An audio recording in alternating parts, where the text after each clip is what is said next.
The rain hammered against the tinted windows of the black SUV, each drop a sharp staccato that matched the frantic beating of my heart. I clutched the worn handles of the double stroller, my knuckles white beneath the cheap fabric of my soaked jacket. The crosswalk signal blinked red, but I was already halfway across, desperate to reach the pharmacy on the other side before it closed. My daughter Emma had been burning with fever all afternoon, and my son Lucas wouldn't stop coughing. Those wet, rattling sounds that made my chest tighten with fear every time I heard them. The city smelled like exhaust fumes and wet asphalt, mixed with the acrid scent of garbage from the overflowing bins on the corner. My sneakers squelched with each step, water seeping through the holes I'd been meaning to patch for months. 3 years. 3 years since I'd walked away from everything I knew, carrying nothing but the clothes on my back and the secret growing inside me. 3 years of working double shifts at the diner, of counting pennies, of telling myself that freedom was worth the hunger, worth the fear, worth the bone-deep exhaustion that had become my constant companion. I was invisible in this city, just another struggling single mother in a sea of people, too busy to notice the woman pushing a battered stroller through the rain. The SUV appeared like a predator emerging from shadows, sleek, black, and impossibly expensive. It rolled to a stop at the intersection, and even through the rain and the tinted windows, I felt it, that presence. That suffocating weight I'd spent 3 years trying to forget. My feet froze mid-step. The passenger window descended with a mechanical whisper, and the world tilted on its axis. Through the gap, I caught a glimpse of charcoal gray wool. A suit that probably cost more than 6 months of my rent. The scent that escaped the vehicle made my stomach clench. Bergamot and cedarwood. Expensive and unmistakable. A scent that used to cling to my skin, that used to make me feel safe before I learned that safety was just another word for cage. Keep moving, Elena. My voice was barely a whisper, lost in the drum of rain. But the SUV's door opened, time fragmented into sharp crystalline pieces. A black leather shoe touched the wet pavement. Italian, polished to a mirror shine despite the rain. Then another. A figure emerged, and even backlit by the city lights, I would have known that silhouette anywhere. Tall, broad-shouldered, moving with the predatory grace of someone who had never known fear, because he was the thing others feared. Dante Moretti. My hands trembled on the stroller handles. Emma stirred, her small face flushed with fever, and Lucas coughed again, the sound weak and pitiful. The rain plastered my hair to my face, and I knew I looked like exactly what I was. A woman who had been broken down by life, piece by piece, until there was nothing left but survival instinct and love for her children. He stood there in the rain, and he didn't move, didn't speak. Behind him, I could see movement in the SUV, at least 2 other figures, their shapes suggesting the bulk of body armor beneath expensive suits. His security. Of course. Dante Moretti never went anywhere without an army at his back. I should have kept walking. Should have lowered my head and pushed past him, pretended I was just another stranger on a city street.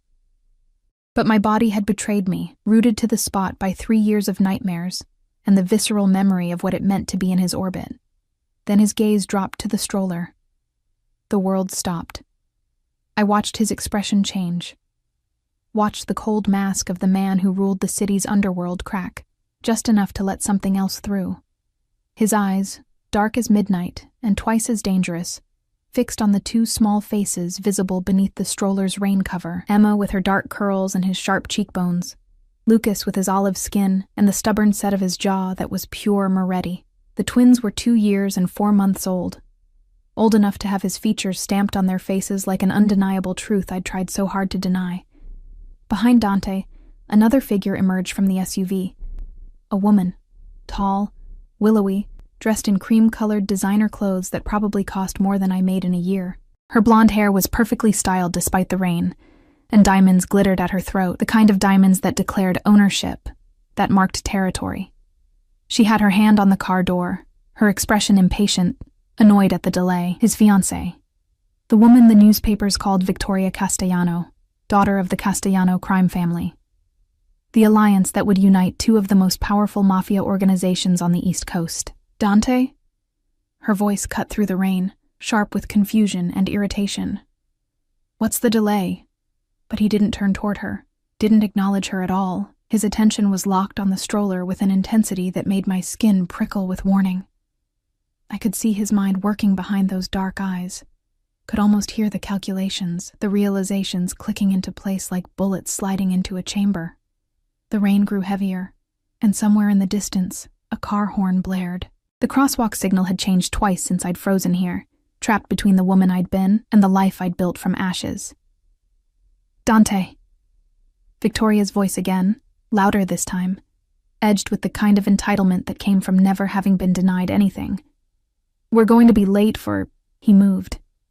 3 steps brought him close enough that I could see the muscle ticking in his jaw, close enough that his presence engulfed me like a physical force, close enough that I caught the full impact of his scent and felt my traitorous body respond with memory, with the ghost of a time when I'd believed his darkness could shelter rather than consume. Elena.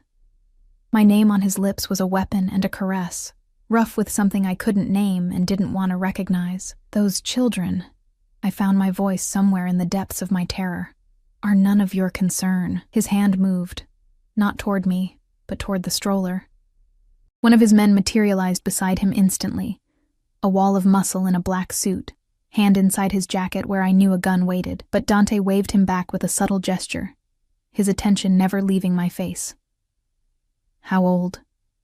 The question was soft, deadly soft, the tone he used right before someone disappeared from the streets forever.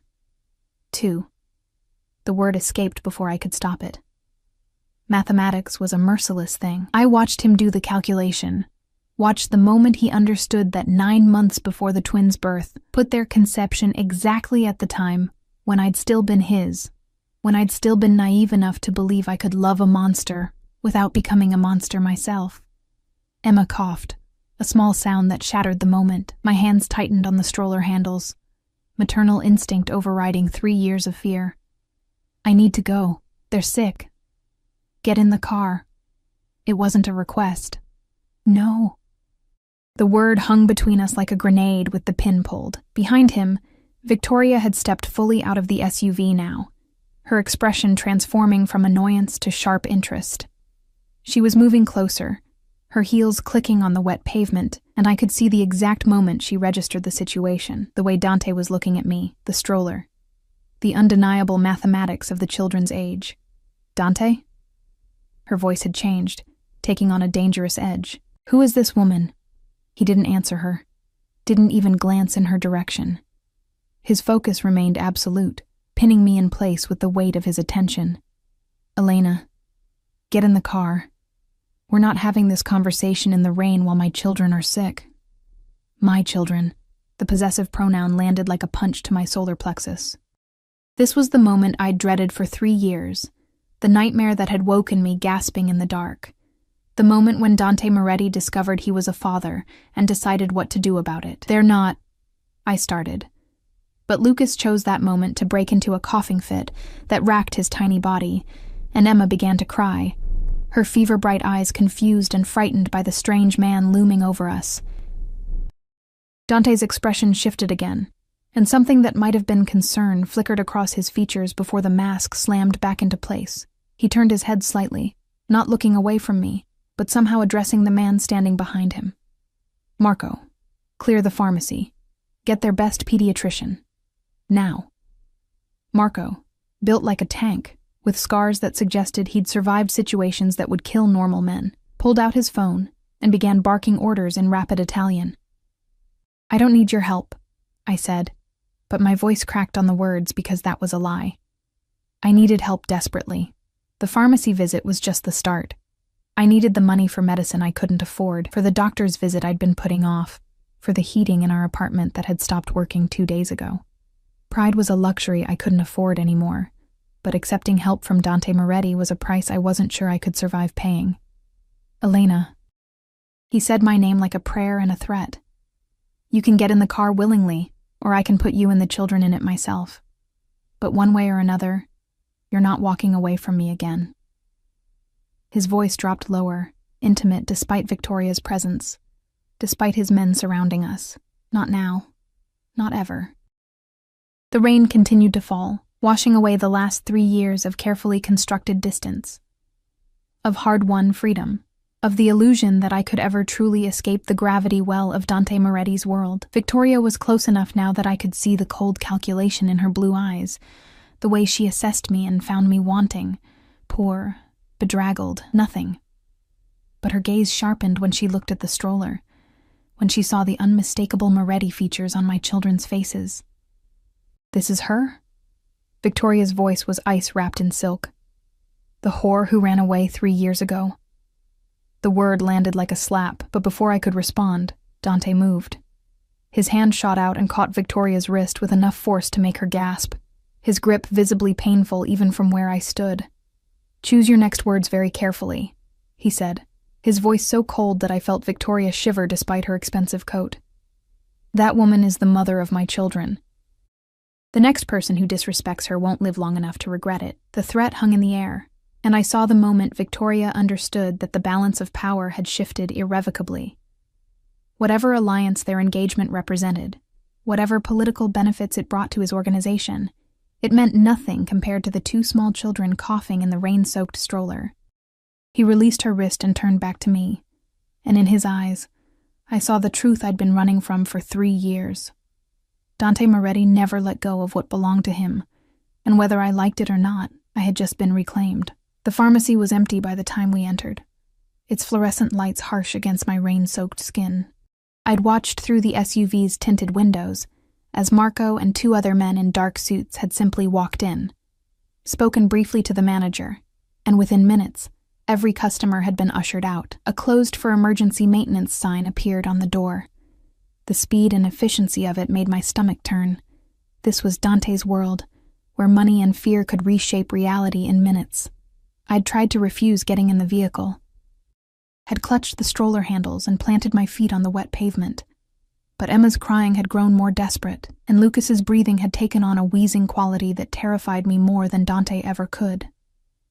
So I'd climbed into the SUV with as much dignity as I could muster, which was none at all, and pretended not to notice how Victoria had been left standing on the curb, her face a mask of barely controlled rage. Now, inside the pharmacy, Dante stood beside me but not touching, his presence a constant weight I couldn't ignore. The pharmacist, a nervous man in his 50s with trembling hands, was preparing medication under Marco's watchful eye, while another of Dante's men stood by the door, hand resting casually on the gun I could see beneath his jacket. I knelt beside the stroller, unbuckling Emma first. Her small body was hot against mine as I lifted her, her dark curls damp with fever sweat. She buried her face in my neck, whimpering, and I felt the familiar ache of helplessness that came with watching your child suffer and being unable to fix it. "Let me see her." Dante's voice was soft, but it still made me tense. I turned slightly, creating a barrier between him and Emma with my body, an instinct I couldn't suppress, even though logic said he wouldn't hurt his own child. But logic had nothing to do with the fear that had been carved into my bones during the last year I'd spent in his world, when I'd finally understood what kind of man I'd fallen in love with. "She doesn't know you," I said quietly, trying to keep my voice steady for Emma's sake. "You'll frighten her." Something flickered across his face. Hurt, maybe, or anger at the truth of my words. His children were 2 years old, and to them, he was a stranger.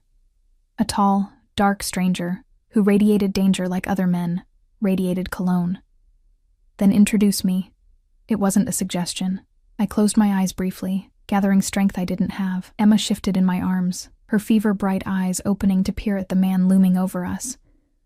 I felt her small body tense, ready to cry again. "Emma, baby," I whispered, smoothing her damp curls back from her forehead. This is Dante. He's going to help make you feel better." The lie tasted like ash on my tongue. He wasn't here to help. He was here because he'd discovered a secret that changed everything. Because Dante Moretti never walked away from what he considered his property, and I had just given him 2 more reasons to never let me go. Emma studied him with that intense way children have of seeing more than adults want a reveal. Then, surprising us both, she reached out one small hand toward him. "Hot," she whimpered. "Mama, hot." Dante's entire demeanor changed. The dangerous crime lord who'd threatened his fiancée in the middle of a street disappeared, replaced by something I didn't recognize, something almost vulnerable. He moved closer, slowly, like approaching a frightened animal, and his hand, the same hand that had probably signed death warrants, that had pulled triggers and broken bones, reached out with infinite gentleness to touch Emma's forehead. His jaw tightened. "She's burning up. Where the hell is that doctor?" As if summoned, the pharmacy door opened, and a woman in her 40s entered, carrying a black medical bag. She wore expensive clothes beneath a designer raincoat, and her expression suggested she was used to middle-of-the-night summons from powerful men. Marco must have called her from the car. "Dr. Chen," Dante said, his tone brooking no argument. "My daughter has a fever. My son is coughing. Fix it." "Doctor." Chen's eyes widened slightly at the word daughter, but she recovered quickly, professional mask sliding into place. "Let me examine them. Is there somewhere private?" The pharmacist, still trembling, gestured toward a small consultation room at the back. Dante's hand moved to the small of my back, possessive, proprietary, guiding me toward it before I could protest. The touch sent electricity through my rain-soaked clothes, a traitorous reminder of how my body still recognized his, still responded despite everything I knew about him. The consultation room was cramped, barely large enough for the examination table, a chair, and the four of us. Me, Dante, Dr. Chen, and Marco, standing guard at the door. I laid Emma on the table, then lifted Lucas from the stroller. He was quieter than his sister, but his breathing was labored, and fear clawed at my throat. "Doctor." Chen worked efficiently, checking temperatures, listening to lungs, examining throats with a practiced eye. I held Lucas while she examined Emma, then switched, trying to ignore how Dante watched every movement, how his presence filled the small room until there was no air left to breathe. "Viral infection," Dr. Chen finally announced, pulling off her stethoscope. "Nothing immediately life-threatening, but they need fever reducers, plenty of fluids, and monitoring. The boy's lungs sound congested. I'm prescribing an inhaler and antibiotics as a precaution against secondary infection." Relief made my knees weak, not serious. They would be okay. What about their living conditions? Dante's question was sharp, directed at the doctor, but his eyes were on me. "Could that be contributing?" Dr. Chen hesitated, and I felt my face flush with shame. She'd seen the children's clothes, worn but clean, cheap but cared for. She could probably guess at the rest. The cold apartment, the irregular meals when money was tight, the stress that clung to me like a second skin. "Adequate warmth and nutrition are important for recovery," she said carefully, diplomatically, "and for preventing future infections." "I take care of my children," I said, my voice harder than I'd intended. I was tired. So tired of being judged, of being found wanting. They're loved and fed and living in poverty.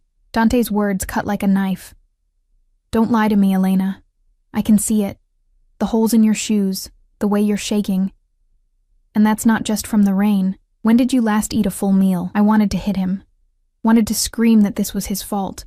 That I'd had to choose between the cage of his world and the freedom of poverty. That there was no good choice when you loved a monster. But Emma was watching with fever-glazed eyes, and Lucas was whimpering in my arms, and falling apart was a luxury I couldn't afford. "That's none of your business anymore," I said instead, my voice cold. "Thank you for the doctor. We'll take the medication and go." "Go where?" His tone was deceptively mild, but I heard the steel beneath it. "Back to whatever hovel you've been living in. Back to working yourself to death while my children get sick from inadequate heating. It's my home.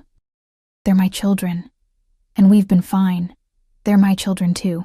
The words were quiet, but they hit with the force of a physical blow. "And you kept them from me for over 2 years. The accusation hung between us, justified and terrible." Dr. Chen cleared her throat uncomfortably, gathering her equipment. "I'll give the prescriptions to your pharmacist. The children should start feeling better within 24 hours. If the fever doesn't break or the breathing worsens, take them to the hospital immediately." Dante nodded dismissal, and she fled, leaving Marco to close the door behind her. The room felt smaller than ever, suffocating with unsaid words and 3 years of secrets. "You don't understand," I started, but he cut me off. "Then explain." He moved closer, not touching but close enough that I could feel his body heat, could smell the bergamot and cedarwood that used to mean safety. Explain why you disappeared in the middle of the night. Explain why you never told me you were pregnant. Explain why I've spent 3 years thinking you were dead while you raised my children in poverty. His voice cracked on the last word, and I realized with shock that Dante Moretti, the man who ruled the underworld with an iron fist, who never showed weakness, was furious and hurt in equal measure. I was afraid, I whispered, the truth escaping before I could stop it. Of you. Of what you'd become. Of what staying in your world would do to them. So you chose this instead? He gestured around the cramped room, toward the poverty I'd been trying so hard to deny. You chose to struggle alone, to let my children go without, rather than accept my protection? Your protection comes with a price I wasn't willing to pay. And what price is that? I looked up at him then, meeting those dark eyes that had once made me feel cherished and had later made me feel owned. My soul. My freedom. Everything that makes me human instead of just another possession in your collection. The silence that followed was broken only by Lucas's labored breathing and Emma's small whimpers. Dante's jaw worked, his hands clenching and unclenching at his sides, a tell I remembered, a sign he was fighting for control. I never tried to own you, he said finally, his voice rough. I loved you. You loved the idea of me. The version of me that smiled and looked beautiful on your arm and never asked questions about the blood on your shirts or the screams I heard from the basement. My voice shook, but I kept going, 3 years of silence finally breaking. You loved me the way someone loves a painting. Something beautiful to possess, to display, to keep locked away from the world. That's not... He stopped, and for a moment, I saw something like uncertainty cross his face. I protected you. You suffocated me. And when I found out I was pregnant, I shifted Lucas in my arms, his small weight a reminder of everything at stake. I knew I had to choose, stay and raise them in your world, where violence is normal and morality is negotiable, where they'd grow up thinking that power justifies anything, or leave and give them a chance at something better. Better? His laugh was bitter. You call this better? Living in poverty, working yourself to exhaustion, my children getting sick because you can't afford proper heating? That's what you chose? Yes. The word was firm, even though my arms ached from holding Lucas, even though exhaustion made my vision blur. Because at least here, they learn that people matter more than power.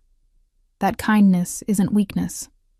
That love doesn't come with conditions and contracts, and the constant threat of violence. Dante stared at me, and in his expression, I saw a war being waged between the man he'd become and whatever remained of the person he'd been before the Moretti family business had consumed him entirely. Elena, he said finally, and his voice held a note I'd never heard before. Something almost pleading. I can't let you go. Not now.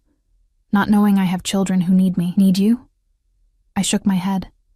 They need food and warmth and safety. They need a mother who isn't constantly looking over her shoulder. They don't need a father who solves problems with bullets and bribes. They need both. He moved closer, and this time he did touch me, one hand cupping my face with a gentleness that made my traitorous body remember every moment I'd loved him. And whether you want to accept it or not, you need me too.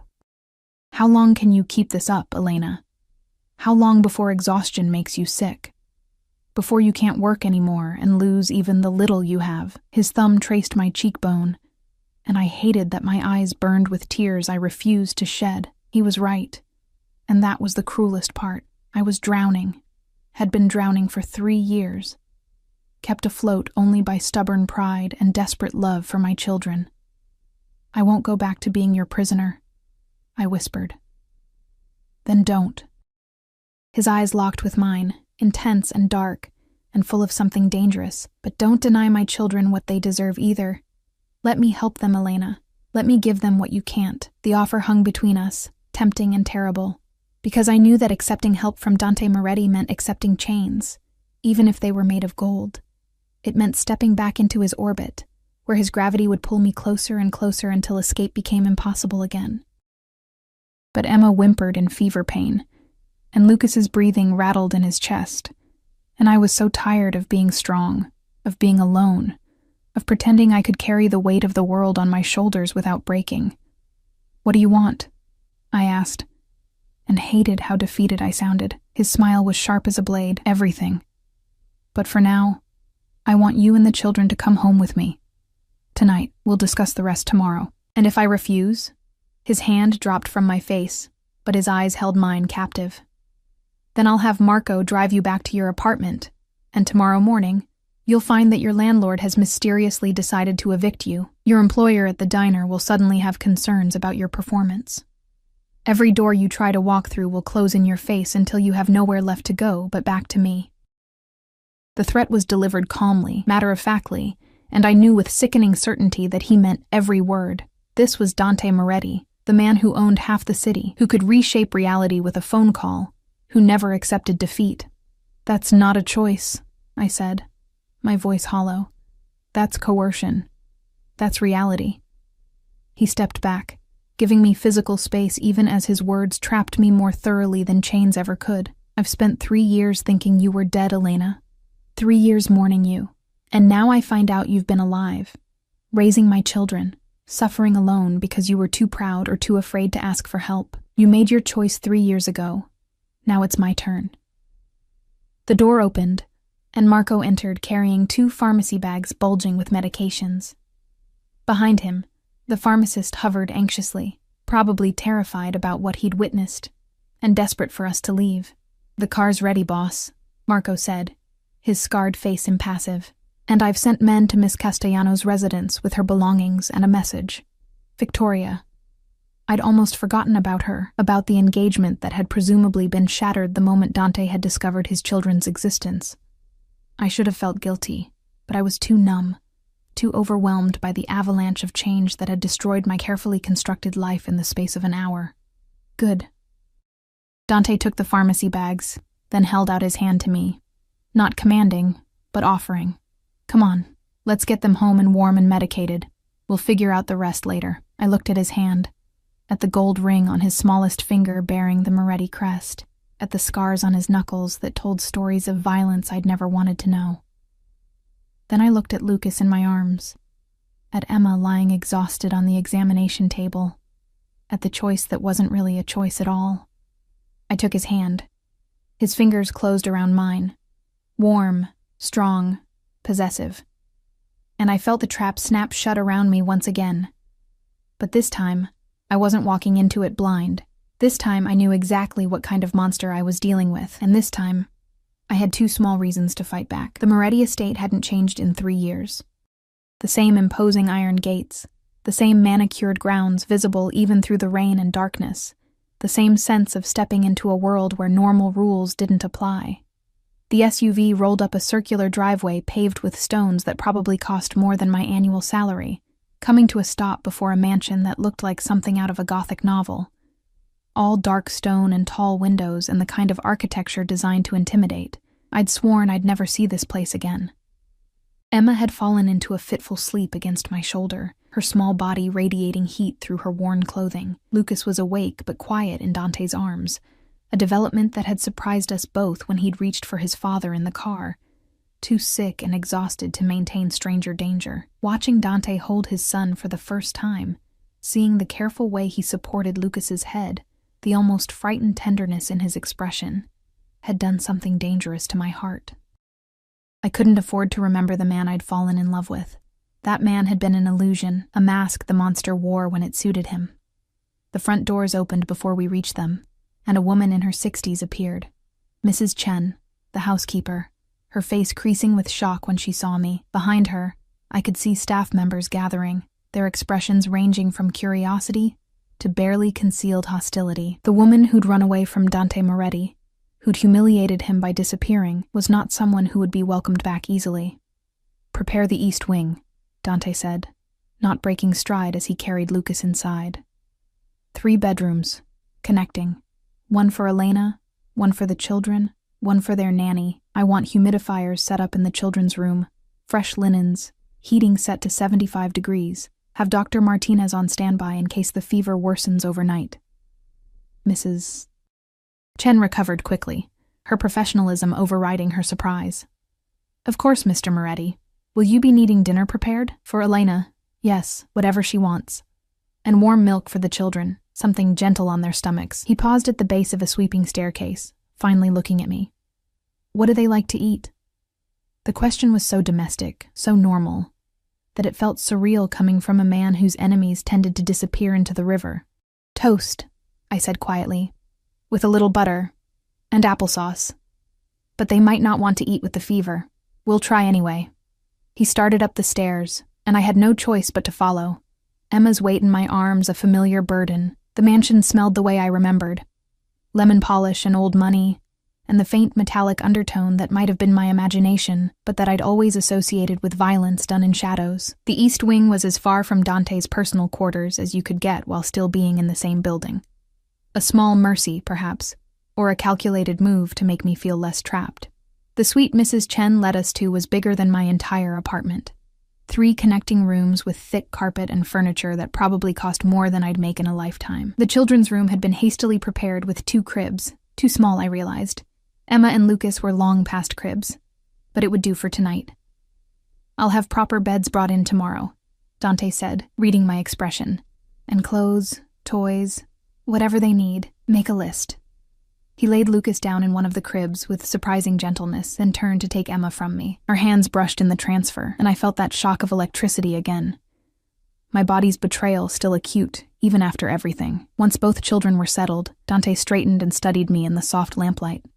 I could only imagine what he saw, a woman who'd aged 3 years in 3 years, exhaustion carved into every line of my face, wearing clothes that had been washed so many times the fabric was thin enough to tear. I lifted my chin anyway, refusing to show shame for the poverty that had been my shield against his world. You're soaked through, he observed quietly. Mrs. Chen will bring you something dry. Shower, change, eat. I'll stay with them. I don't need... Elena. My name was a warning. You're shaking from cold and exhaustion. If you get sick, you're no use to them. So for once in your stubborn life, accept help. He was right, and I hated it. I was cold down to my bones. My clothes plastered to my skin, and the idea of a hot shower was almost painfully appealing. But leaving Emma and Lucas with him, even for 20 minutes, felt like relinquishing control I couldn't afford to lose. I won't hurt them, Dante said, and something in his voice made me look at him properly. Whatever you think of me, Elena, whatever I've done, I would die before I let harm come to my children. You have to believe that. The terrible thing was, I did believe it. Dante Moretti was a monster in many ways, but he had his own twisted code of honor. Family was sacred.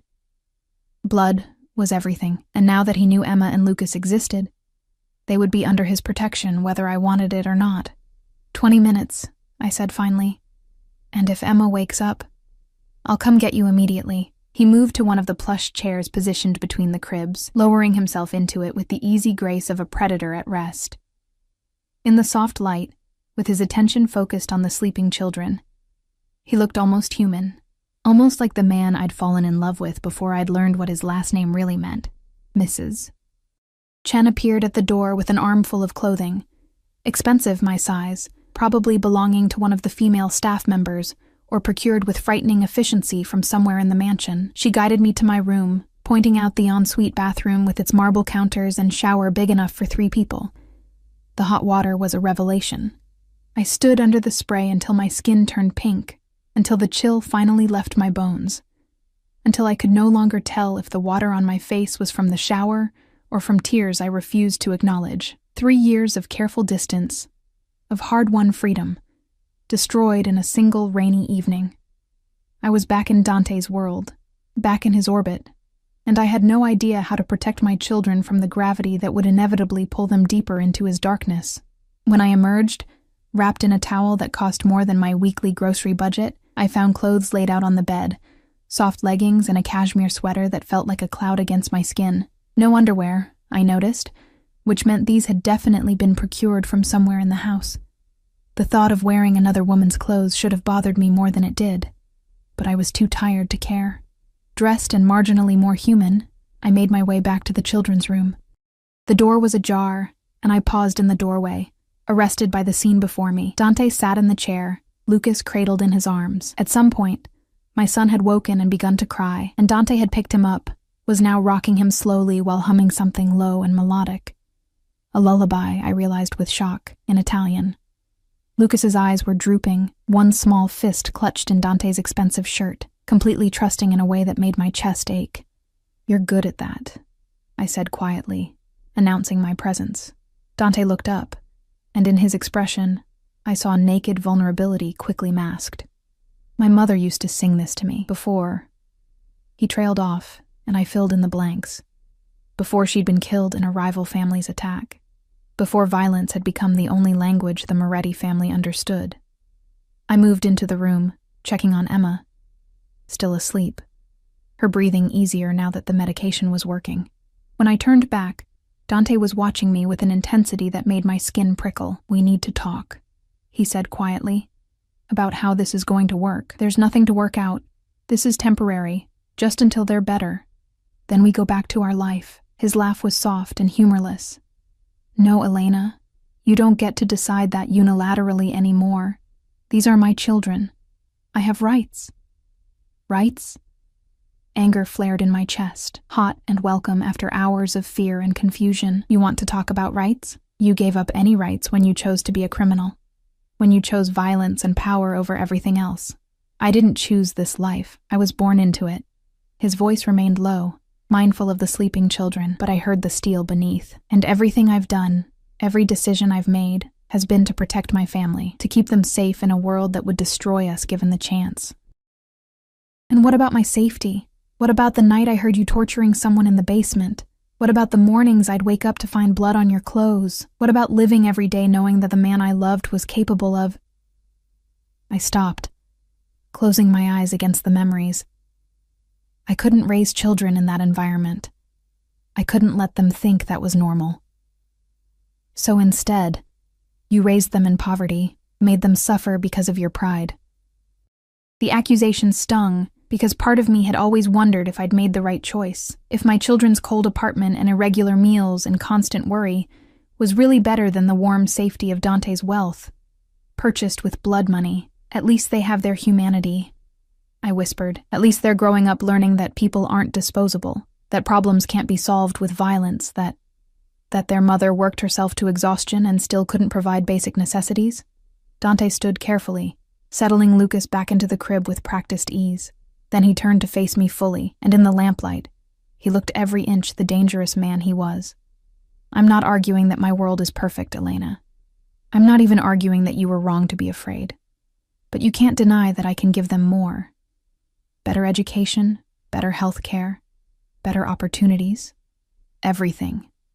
Everything except a moral compass. Then you'll provide that." He moved closer, not touching, but near enough that I had to tilt my head back to maintain eye contact. "Stay. Not as my prisoner, not as my possession, but as their mother. Let me provide for them, protect them, give them the life they deserve. And you teach them morality, humanity, whatever values you think I lack. That's not how this works. You can't compartmentalize. They'll see who you are, what you do. They'll learn from your example. Then I'll be better." The words were quiet, fierce. "For them, I'll be the man you thought I was when you fell in love with me." "That man never existed," I said, but my voice lacked conviction. Because sometimes, in moments like this, I saw glimpses of something in Dante that might have been real, something that might have been love before it had been twisted by power and violence into possession. "Maybe not," he conceded.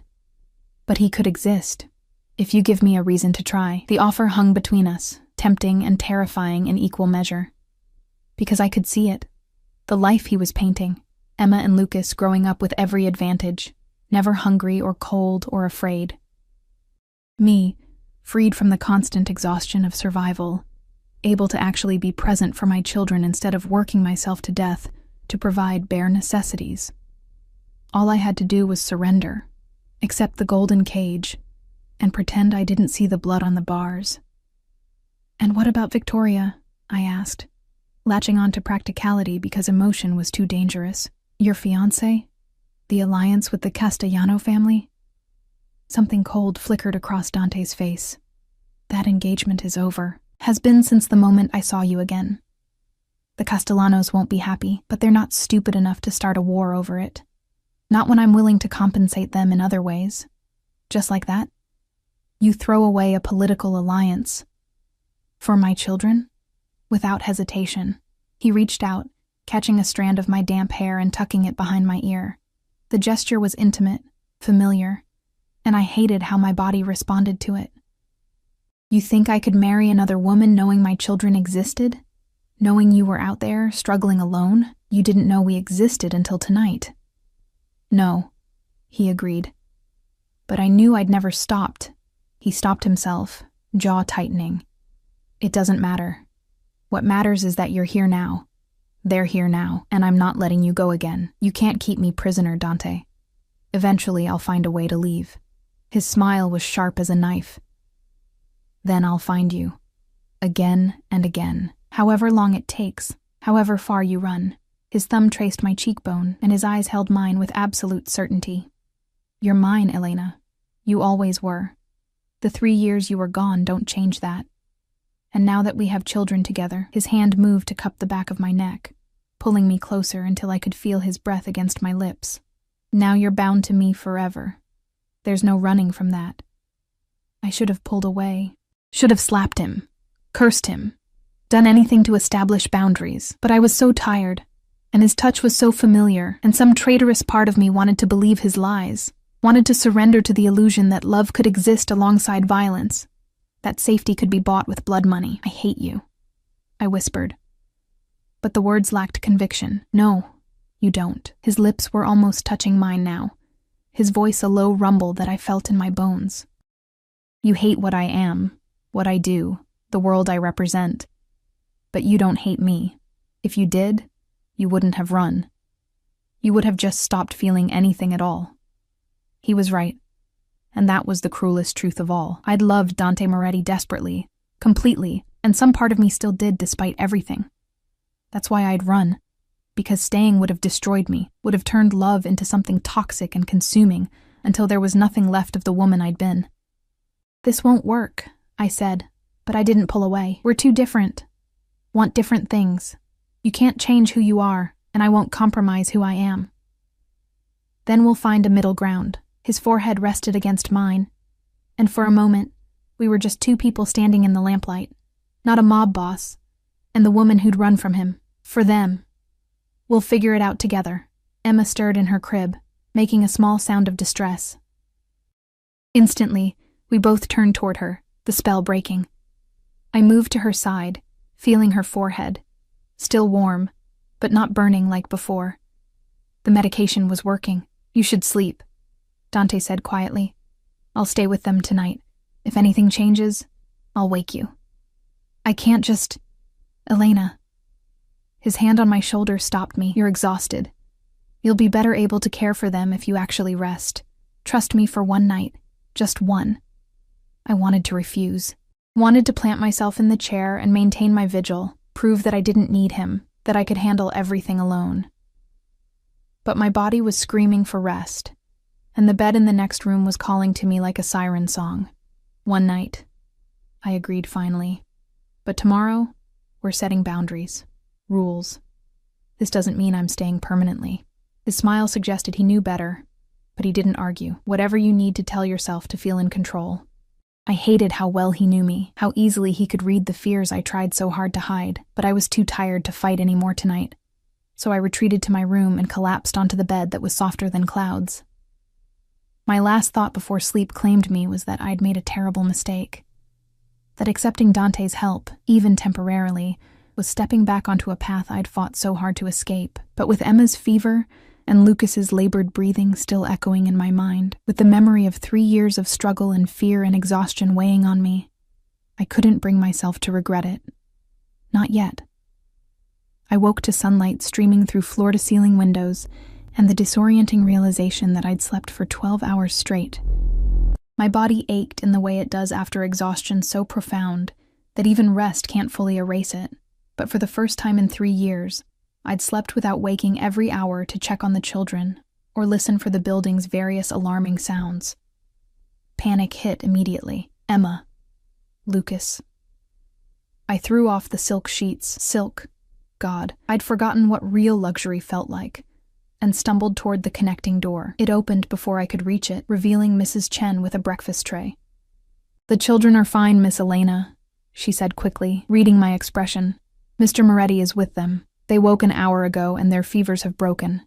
Dr. Martinez examined them this morning and confirmed they're recovering well."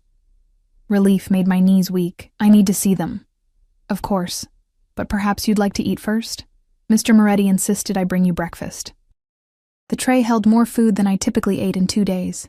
Fresh fruit, pastries, eggs, bacon, coffee that smelled like heaven. My stomach growled traitorously, reminding me that I'd skipped dinner last night and had probably eaten nothing but crackers and coffee for the past week. "I'll eat with the children," I said, taking the tray from her and moving toward the door. The scene in the nursery stopped me in my tracks. The cribs were gone, replaced by 2 small beds with railings. Toys were scattered across a new playmat, expensive educational toys that probably cost more than my monthly rent. And in the middle of it all sat Dante on the floor, dressed in casual clothes I'd never seen him wear, with Emma in his lap and Lucas building a tower of blocks beside him. "Mama!" Emma's face lit up when she saw me, and she scrambled from Dante's lap to run to me, her small arms wrapping around my legs. "Mama, we got new toys, and Papa read us stories." Papa. The word hit me like a physical blow. In less than 24 hours, Dante had gone from stranger to father in my daughter's eyes. "Did he?" I managed, setting down the tray and kneeling to gather her into my arms. She felt cooler, more like herself, though her eyes were still slightly glazed with residual illness. "How are you feeling, baby?" "Better." She squirmed to be released, already wanting to return to the new toys. "Lucas is building. Come see." I looked up at Dante, who was watching me with an expression I couldn't quite read. He looked different in the morning light, dressed in dark jeans and a simple black sweater. More human, less like the untouchable crime lord I'd fled from.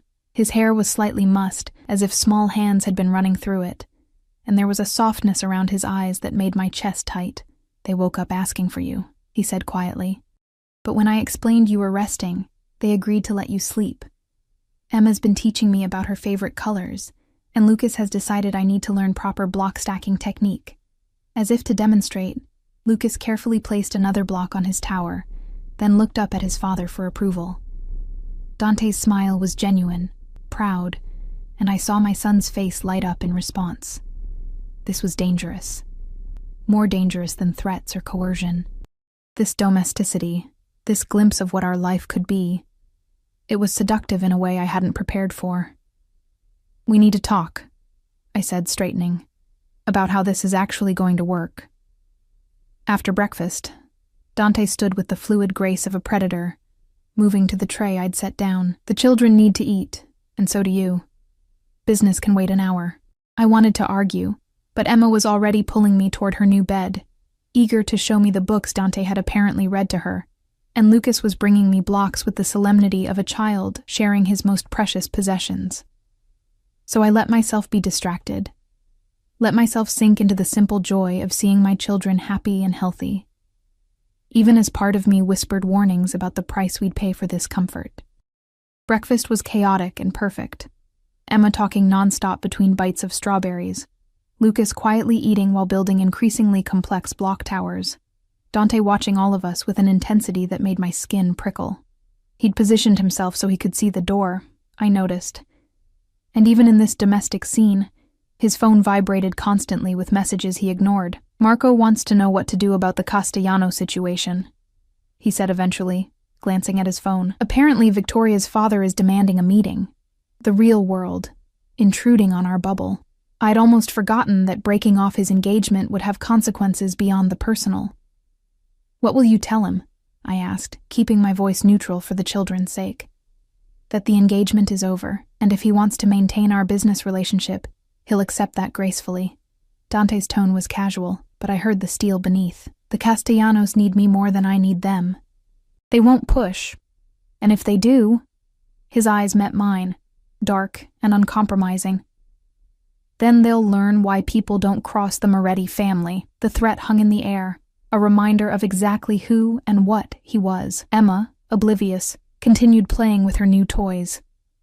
Lucas had moved on to arranging blocks by color, his small face serious with concentration. "This is what I was afraid of," I said quietly, "that they'd grow up thinking violence is the answer to everything." "Violence isn't the answer to everything."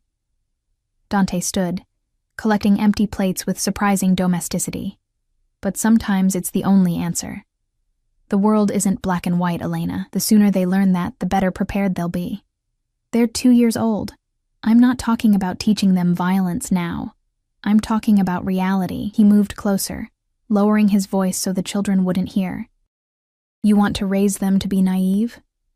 To think that kindness and morality will protect them from people who would hurt them to get to me? I want to raise them to be good people, to value human life, to have consciences, and I want them to survive." His hand came up to cup my face, thumb tracing my cheekbone in a gesture that was becoming familiar again. "We're not enemies in this, Elena. We both want what's best for them. We just disagree on what that means." Before I could respond, his phone rang. Not vibrated, rang, which apparently meant something because his expression hardened immediately. He glanced at the screen, and I saw tension ripple through his shoulders. "I need to take this," he said, already moving toward the door. "Stay here. Don't leave this room." The command in his voice triggered every rebellious instinct I had, but he was gone before I could argue, the door closing firmly behind him. Through it, I heard his voice, sharp with anger, speaking rapid Italian. Mrs. Chen appeared moments later, as if summoned. "Is there anything you need, Miss Elena?" "What's happening?" I asked, keeping my voice low. "Why is he upset?" She hesitated, loyalty to Dante warring with something that might have been sympathy for me. "There's been an incident at one of Mr. Moretti's properties. It's being handled." An incident. The euphemism could mean anything from a minor business problem to someone being murdered. This was Dante's world, violence lurking beneath a veneer of civilization, danger always one phone call away. "Mrs. Chen," I said carefully, "what happened to me? After I left, what did Dante do?" Her expression softened. "He searched for you. For months. Used every resource he had, called in every favor. I've never seen him like that. Desperate. Almost broken." When the months turned into years with no trace, she trailed off, shaking her head. "We all thought you must be dead. It was the only explanation that made sense. That he couldn't find you." The revelation settled over me like a weight. I'd known Dante would look for me, but I'd underestimated the intensity of it. I'd covered my tracks carefully. New identity, cash-only transactions, staying away from security cameras, never using the internet. I'd lived like a ghost for 3 years, and apparently it had nearly destroyed him. "He loves you," Mrs. Chen said quietly, in his way. "It might not be the love you wanted, but it's real. Love shouldn't feel like a cage." "No," she agreed, "but sometimes it does anyway, especially for men like Mr. Moretti, who've lost so much and learned to hold on too tightly to what remains." Emma chose that moment to bring me a stuffed bear from her new collection, demanding that I admire it properly. I pulled her into my lap, breathing in her familiar scent, baby shampoo and something uniquely hers, and tried not to think about how quickly she was accepting this new reality. Children were adaptable. It was a blessing and a curse. Dante returned 20 minutes later, his expression carefully neutral, but his eyes still carrying shadows of whatever incident he'd been dealing with. He'd changed clothes, I noticed. The casual sweater replaced by a dress shirt and slacks, his armor against the world. "I need to go out," he said, his gaze finding mine. "Business that requires my attention. Marco will stay with you. We're prisoners then. You're protected." His jaw tightened. "There's a difference. Not from where I'm standing." He moved closer, crouching down so he was eye level with me while I sat on the floor with Emma. "Elena, I need you to understand something. The moment I claimed you and the children publicly, the moment I broke off my engagement for you, you became targets. My enemies will look for any weakness they can exploit. And you—" His hand came up to touch Emma's hair gently. "All of you are the biggest weakness I've ever had." The admission hung between us, vulnerable and honest in a way I hadn't expected. This was why he'd never wanted to love anyone, I realized, why he'd kept his distance from real emotional attachment. Because in his world, love was liability. "Then let us go," I said. "We'll disappear again. You can tell everyone it was a mistake, that the children weren't yours." "No," the word was flat, final. "That's not an option.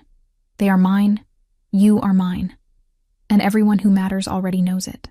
Running now would just make you easier targets without my protection." He was right, and I hated it. By coming back here, by accepting his help even temporarily, I'd painted targets on all our backs. The only thing standing between us and his enemies now was Dante himself. "How long?" I asked quietly. "How long until it's safe?" His smile was bitter. "Define safe. In my world, there's no such thing as completely safe. But I can make you safer than you've been living in that apartment, scraping by, vulnerable to anyone who might have connected you to me. No one knew who I was. You don't know that. You can't know that." His hand moved to my face, forcing me to meet his eyes. "I've made a lot of enemies, Elena. Some of them very patient, very thorough. If they'd found you before I did—" He didn't finish the sentence, but I saw the fear flash across his face. Real, visceral fear that he quickly masked. Emma yawned against my shoulder, still recovering despite the broken fever. Lucas had curled up on one of the new beds, his eyes drooping. They needed naps, needed continued rest and medication, and the kind of care I could finally provide here. "I'll stay," I said finally, the words tasting like surrender. "For now. Until they're fully recovered and until you've dealt with whatever fallout there is from your broken engagement. But Dante—" I waited until he was looking at me fully. "I'm not staying as your possession, not as some kept woman. If we do this, we do it as partners, as co-parents. You don't control me and I don't control you. But we make decisions about the children together. Done." His agreement came too quickly, and I saw the trap, even as I walked into it. Because co-parenting meant staying in contact, meant being in his orbit, meant slowly being pulled deeper into his world, until the lines blurred, and I forgot where I ended, and his influence began. But what choice did I have? He was right about the danger, right about my vulnerability, right about being able to provide a better life for Emma and Lucas. All I could do was hold on to my sense of self, maintain my boundaries, and hope that 3 years of hard-won independence had made me strong enough to resist his gravity. "I need to go," Dante said, standing. "Marco will be outside the door. Mrs. Chen can get you anything you need. There's a phone on the nightstand. My direct number is programmed in. If anything happens, anything at all, you call me immediately." "What kind of anything?" "Anything that makes you uncomfortable, anyone you don't recognize, any feeling that something's wrong." His expression was serious, intense. "Trust your instincts, Elena. If something feels off, it probably is." The warning made my skin prickle. "You're scaring me. Good. Fear keeps you alert. Alert keeps you alive." He moved to the door, then paused, looking back at where I sat on the floor with Emma drowsy in my arms and Lucas sleeping on the bed. "I'll be back for dinner. We'll talk more then about how this is going to work."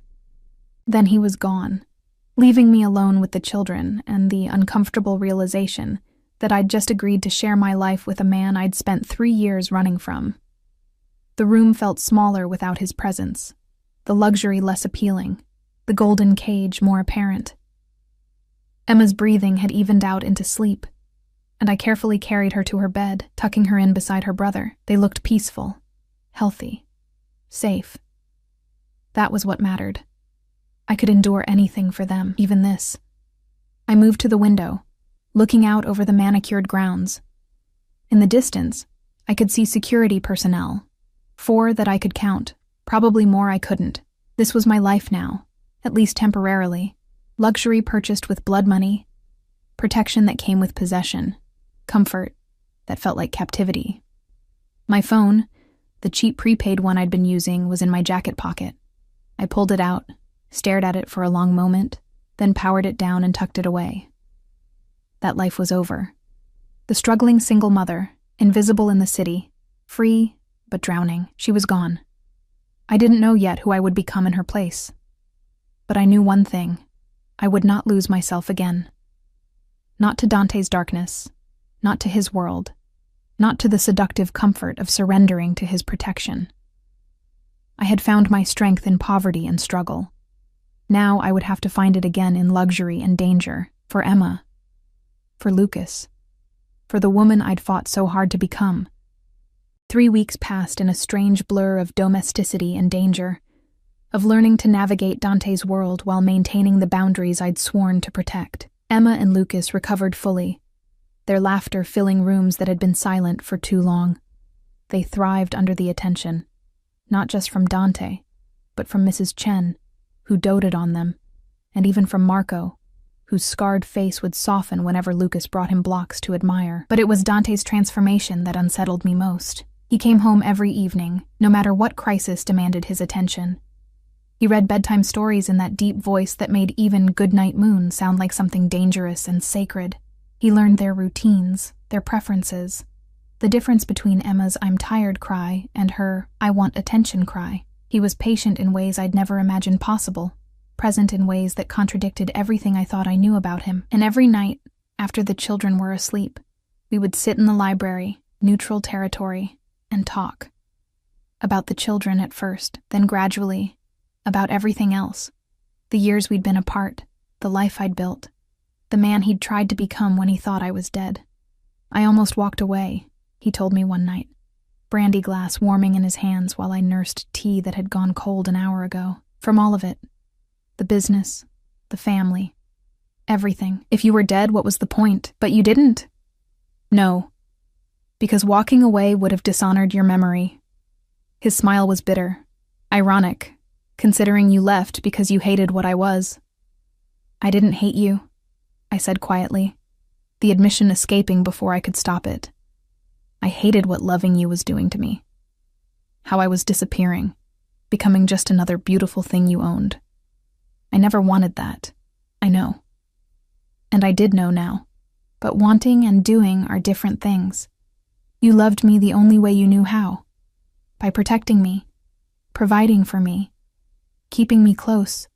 You just didn't realize you were suffocating me in the process. He was quiet for a long moment, staring into his drink. And now? Am I suffocating you now? I considered the question honestly. The past 3 weeks had been nothing like I'd expected. Yes, there was security everywhere. Yes, my movements were monitored. But Dante had kept his word. He didn't control me, didn't dictate my choices, didn't treat me like property. When I'd insisted on taking the children to the park, he'd assigned discreet security but let us go. When I'd wanted to enroll Emma in a music class, he'd made it happen without taking over the decision. No, I admitted. You're trying. I can see that. I'm terrified, he said suddenly, his eyes meeting mine with raw honesty. Every moment they're out of my sight, I'm terrified. Every car that passes too close, every stranger who looks twice, every phone call from Marco. I think this is it. This is when I lose them. Lose you. The vulnerability in his voice cracked something in my chest. Dante, I know it's irrational. I know I have the best security money can buy. But fear doesn't respond to logic. He set down his glass and leaned forward, elbows on his knees. You asked me once why I became what I am. Why I chose this life. You said you were born into it. I was. But I could have walked away like some do, taken the money and disappeared, lived a normal life. His jaw tightened. I stayed because the night my mother was killed, I was 8 years old and hiding in a closet. I heard everything. Her screams, the gunshots, my father begging. And I did nothing. I was too afraid, too small, too powerless.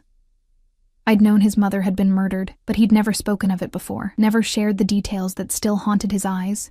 I swore that night that I would never be powerless again, that I would be strong enough, ruthless enough, feared enough that no one would ever dare hurt my family. He looked at me, and in his eyes, I saw the 8-year-old boy who'd hidden while his world ended. And then I met you. And for the first time in my life, I wanted something beyond power and fear.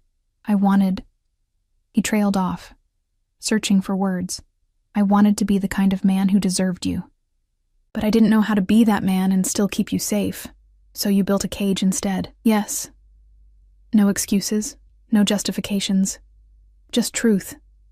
And you were right to leave, right to choose freedom over safety. I just wish... His voice cracked slightly. I wish I'd been able to give you both. The moment stretched between us, heavy with 3 years of pain and misunderstanding, and the slow, tentative rebuilding of something I was afraid to name. The Castellano situation is resolved, he said eventually, shifting back to safer ground. Victoria's father accepted compensation for the broken engagement. They're moving their alliance to the Marchetti family instead. And Victoria? Married someone from the Marchetti family 2 weeks ago, a practical woman. She never loved me. It was always about power and position. He paused.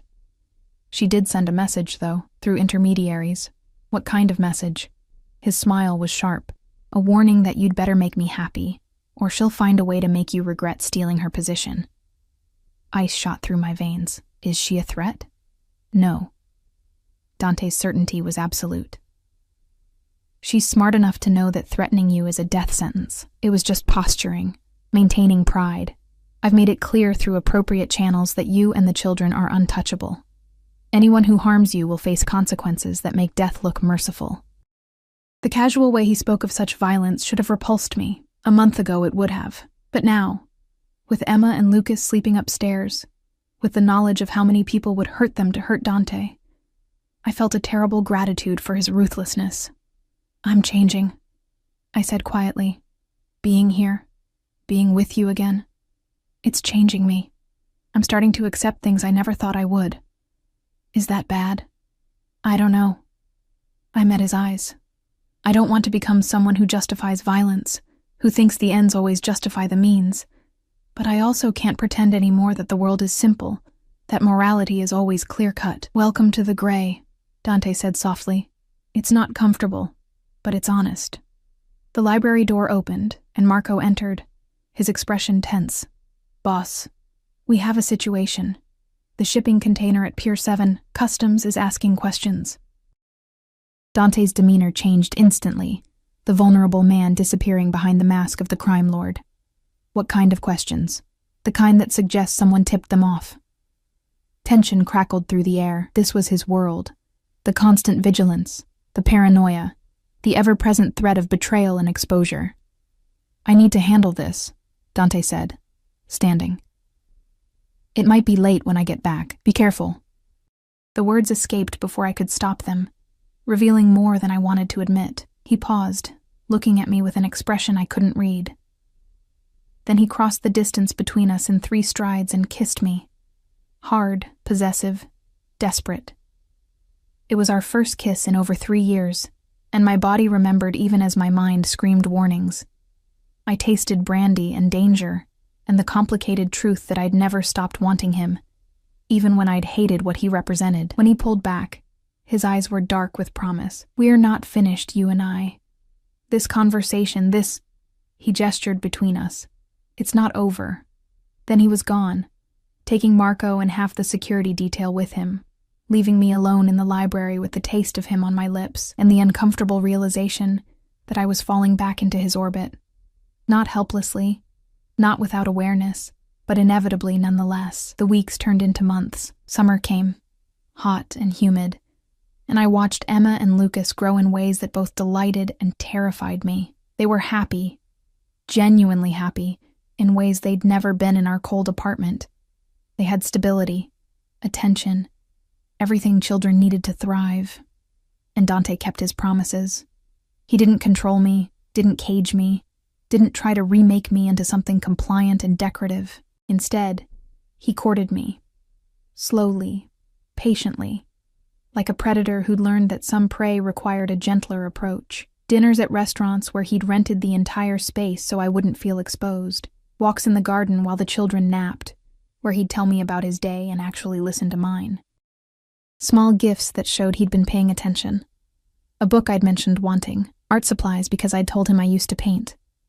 A jade plant because I'd said I missed having something green to care for. He was careful with me in ways he'd never been before. Patient when I pulled away, understanding when I needed space. Present, but not overwhelming. It was seductive, this new version of Dante Moretti, the one who'd learned from past mistakes, who was genuinely trying to be better. But I never forgot what he was capable of. The nights he came home with blood on his cuffs that he thought I didn't notice, the phone calls he took in Italian, his voice cold and final. The way people looked at him with fear, even as they showed respect. He was still a monster. He was just a monster who loved his children and was learning to love their mother without consuming her. 6 months after that rainy night at the crosswalk, I stood in the nursery watching Emma and Lucas sleep. They'd graduated to toddler beds now, decorated with their favorite colors and characters. They looked peaceful, safe, loved, everything I'd wanted for them when I'd run away. Achieved through the man I'd been running from. "You're thinking too hard," Dante's voice came from the doorway, low and intimate. I can hear it from down the hall. I turned to face him. He was in his shirt sleeves, tie loosened, looking tired but content, more human than monster in the soft lamplight. "I was thinking about choices," I said quietly. "About how 3 years ago I chose freedom over safety, and now I'm choosing both, somehow." "Are you?" He moved closer, not touching but near enough that I felt his warmth. "Or are you still waiting for the other shoe to drop? Still convinced this is temporary?" "Isn't it?" I challenged. "This domesticity, this version of you who reads bedtime stories and kisses scraped knees. How long before the real Dante Moretti comes back? The one who solves problems with violence and doesn't understand why I flinch." He never left Elena. His hand came up to cup my face, thumb tracing my cheekbone in the gesture that had become familiar again. "I'm both men. The father who loves his children, and the criminal who protects them with blood if necessary. You don't get to separate them. They're the same person." "I know." The admission hurt. That's what I'm struggling with, because I love watching you with them. I love seeing you be gentle and patient and everything I never thought you could be. But I also know what you did last week to the man who tried to steal from you. Dante's expression hardened. He betrayed the family. There are consequences for that. He had children too. A wife who's now a widow. He should have thought of that before he stole from me. No remorse, no guilt, just the cold pragmatism that was at his core. In my world, loyalty is everything. Betrayal can't be tolerated, and that's what I can't accept, that black and white ruthlessness. Then don't accept it. His other hand came up, framing my face between his palms. Keep challenging me. Keep being my conscience. Keep reminding me that there's another way to be human. But don't ask me to be weak, Elena. Don't ask me to let threats to my family go unanswered just to maintain some moral purity. I'm not asking for moral purity. I'm asking for proportionality, for mercy when it's warranted. And when is it warranted? His eyes searched mine. When someone threatens my children? When they put you at risk? Where's the line, Elena? I didn't have an answer. That was the problem with gray areas. Nothing was simple anymore. "I don't know," I admitted.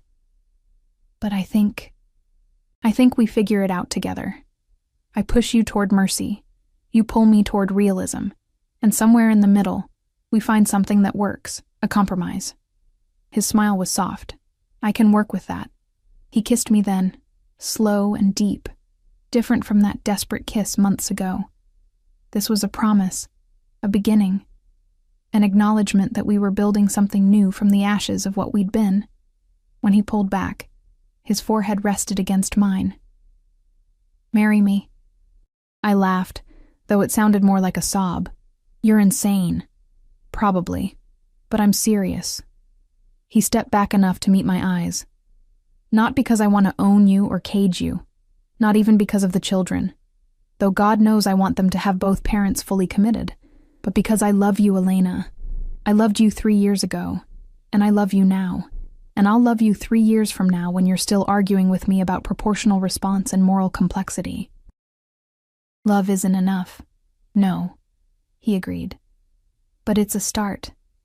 And we've already proven we can coexist. We've built something here over the past 6 months. Something real. He was right. Against all odds, against every instinct that had told me to run, we'd built a family. Messy, complicated, morally ambiguous, but real nonetheless.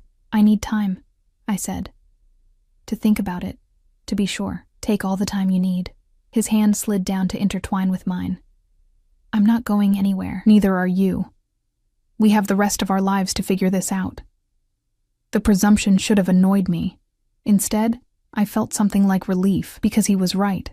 I wasn't going anywhere, not because I was trapped, but because I'd chosen to stay, chosen this complicated, dangerous, beautiful life we were building together. Okay, I said softly. Ask me again in 6 months. If we've survived that without killing each other, I'll say yes. His smile was brilliant, transforming his face from dangerous to devastating. Challenge accepted. Later, much later, I lay in my bed, still separate from Dante's, maintaining that boundary even as others blurred, and thought about the woman I'd been 3 years ago. She'd been brave enough to run, strong enough to survive alone, fierce enough to protect her children at any cost. I was still that woman. But I was also someone new, someone who'd learned that strength could coexist with compromise, that love could survive in gray areas, that sometimes the right choice was the one that made your heart and your conscience reach an uneasy truce. Emma and Lucas would grow up knowing both worlds, the one I represented, with its emphasis on empathy and morality, and the one Dante represented, with its harsh pragmatism and protective ruthlessness. Maybe that made me a bad mother, failing to protect them from his darkness. Or maybe it made me a realistic one, preparing them for a world that was never as simple as I'd wanted it to be. 6 months later, on a crisp autumn evening, Dante asked again. We were in the garden, watching Emma and Lucas chase fireflies in the gathering dusk, their laughter bright against the shadows. Marco and the security detail were there but distant, giving us the illusion of privacy. Marry me, Elena. No ring, no grand gesture. Just those 3 words and the weight of everything we'd built together. I looked at him. This man who was monster and father, criminal and lover, darkness, and the person who'd taught me that light could exist even in the shadows. I thought about the year we'd spent learning each other again, fighting and compromising and slowly building something that looked like partnership. Yes, I said, and watched his face transform with joy. He kissed me while our children played in the fireflies, while his security pretended not to watch, while the world we'd built together settled into something that felt almost like peace. It wasn't perfect. It never would be. But it was ours. Messy and complicated and real. That night, after the children were asleep, Dante made love to me for the first time in over 3 years. It was different than before, less about possession, more about partnership. He touched me like I was precious but not fragile, desired but not owned, and when I fell asleep in his arms, finally sharing his bed, I felt something I'd thought lost forever. Home. The wedding was small, private, just family and a few trusted associates. Emma was flower girl, Lucas was ring bearer, and neither of them understood why Mama was crying, even though she was smiling. Mrs. Chen wept openly, and even Marco's scarred face softened into something that might have been a smile. Dante vowed to love me, protect me, and never cage me again. I vowed to love him, challenge him, and never run away again. They were promises we'd probably break and remake 1,000 times over the years, but they were also a foundation, something solid to build on, even when everything else was shifting. 5 years later, I stood in the same garden, watching Emma and Lucas, 7 years old now, play with their baby sister Sophia. Dante was beside me, his hand warm in mine, his presence a constant I'd learned to trust again. Any regrets? He asked quietly, the question he posed every year on our anniversary. I thought about the woman I'd been, struggling alone in that cold apartment.